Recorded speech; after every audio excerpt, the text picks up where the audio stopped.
دیداری رفیقانه منتخب‌های تاجیکستان و بلاروس در ورزشگاه مرکزی جمهوریوی شهر دوشنبه صورت گرفت. جای تاکید است که در این دیدار در هیئت ملی پوشان کشور اندک دیگرگونی دیده می‌شد. از جمله در خط دروازه الک باکلوف از دقیقه‌های نخست رقابت را آغاز کرد. در نیمه یکم بازی وضعیت‌های خطرناک و یگان ضربه مستقیم به قید گرفته نشد، زیرا هر دو تیم بازی احتیاطکارانه به معرض تماشا گذاشته ظرفیت‌های یکدیگر را می‌آموختند. همین طریق نیمه اول بدون زدن گل ختم گردید.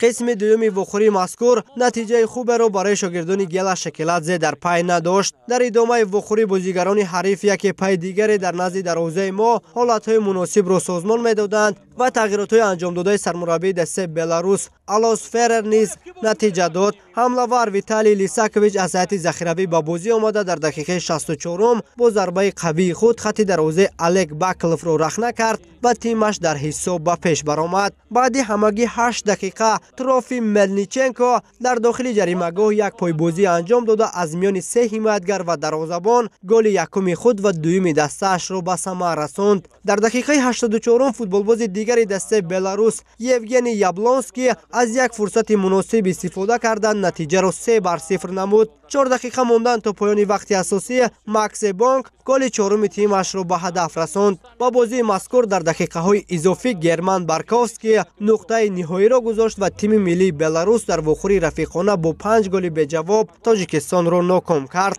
در رقابت اول دسته‌های سال 2014 منتخب بلاروس با نتیجه کلان غالب شده بود. قابل قید است که تیم ملی تاجیکستان زیر راهبری متخصص گورجی گیلا شکلاتزه در عموم 11 بازی انجام داده 6 باخت، 4 غلبه و 1 مساوی به قید گرفته است. از این نتیجه ها مخلصان و هواداران فوتبال تاجیک چندان راضی نیستند.